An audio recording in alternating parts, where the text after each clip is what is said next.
This is gonna be the only video that you need when it comes to weighing and tracking your meat. I lost 40 pounds, and a big part of that was making sure I was hitting my protein goal. A big way I did that was through my meats like my chicken breast, ground turkey, etc. Today I'm gonna show you guys how I weigh and track my chicken breast. We're gonna weigh this meat raw. I'll show you how to weigh it after it's cooked, but it's important to note that the nutrition label is referring to the meat in the state that it is in the package, which is raw. So what I'm gonna do is place the bowl here, zero it out, and I'm gonna place the meat here. So as we can see, it came out to 555 grams. Boom. So I'm going to season this up, all the things, prepare it the way I want to prepare it, tenderize it, do whatever you want to do. And I'm going to go ahead and put that in the oven.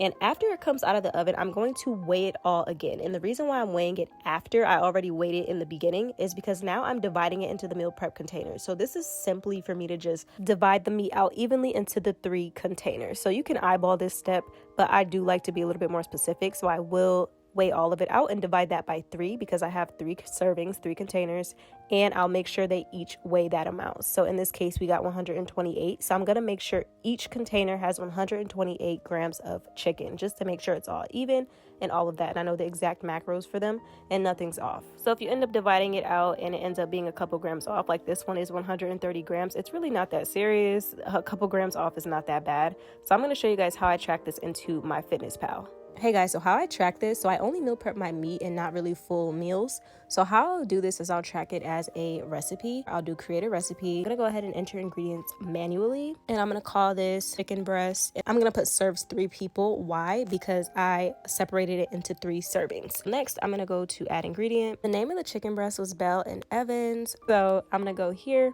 And I'm going to change it to grams. Why? Because we measured in grams. So I'm going to change this to 555. Why? Because when we weighed it raw, it came out to 555.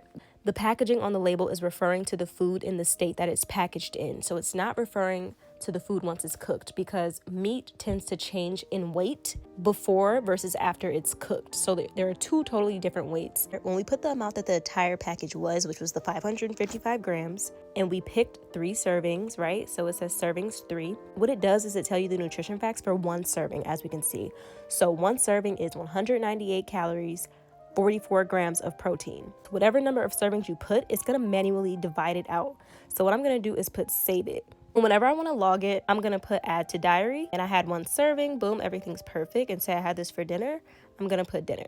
And that's how I'm going to do it. If you don't want to weigh your meat raw, you can weigh it after it's cooked. But what you want to do is put whatever type of meat it is. So this is chicken breast, and you want to add cooked to it. MyFitnessPal is going to have something like this. So just like your general chicken breast, no brand, just kind of like what the average typical chicken breast is cooked. After you cook it and you go ahead and weigh out the cooked meat, say it's like 150 grams, whatever it is, it's going to show